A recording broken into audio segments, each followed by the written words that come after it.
président de la République, son Excellence Tchani Abdourahmane, je demande à ce qu'il envoie l'armée pour bien stabiliser la région de Tillabéri.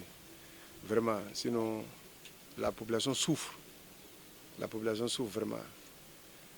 Chaque fois, il y a des tueries, et même dans les mosquées surtout.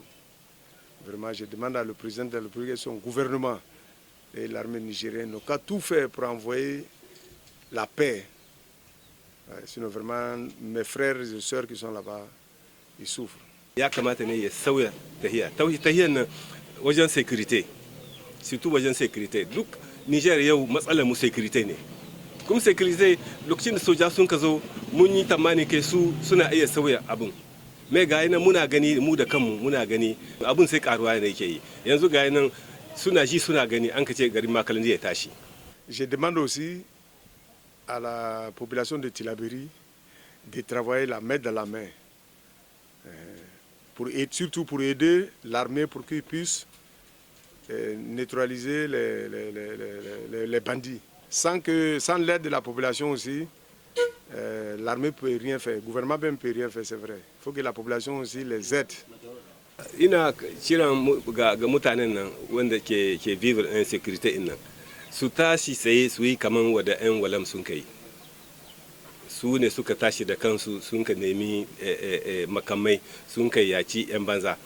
Nan ta'adda yana da bindiga ya zo a gari ya buga bayan gari ya so bayan gari ya buga bindiga.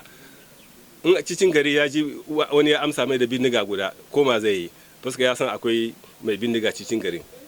Kenan su tashi tsaye wada mutanen walam ina zarmaganda sun kai yanzu zarmaganda da sauci bisa kan babu shi ma a ce ma babu shi ne ma zarmaganda nan par rapport à la région de l'ouest wajen Torodi zuwa Makalandi.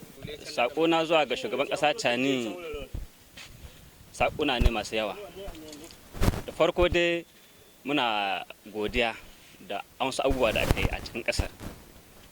Sannan kuma muna ƙara roƙo abubuwan da aka yi a ƙara kamar sun yi kaɗan. Muna so a ba mu aikin yi ga ƙasa, muna so Tchani ya tashi ya kula da mu, abubuwa suna ta tsada, muna so ya kamata ya tashi a matsayin shi na shugaban ƙasa, uban ƙasa, ya tashi a yi magana abubuwa su samu sauki. Muna so a hidda ofur matasa su samu aiki saboda gaskiya mu matasa mun tashi mun yi ihu muna son a ba mu aiki gaskiya saboda zama na kashe wando ya isa matasa da yawa.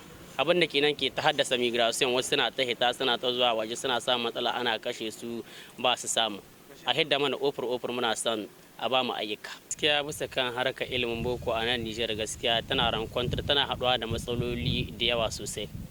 In aka duba yanzu akwai da farko matsalar rashin mushanni saboda akwai ƙauyuka da yawa ba ma ƙauye ba hannan cikin birni akwai ekol da yawa da muna zagaya kana tar da yaro 120 100 da wani abu cikin kalasa guda.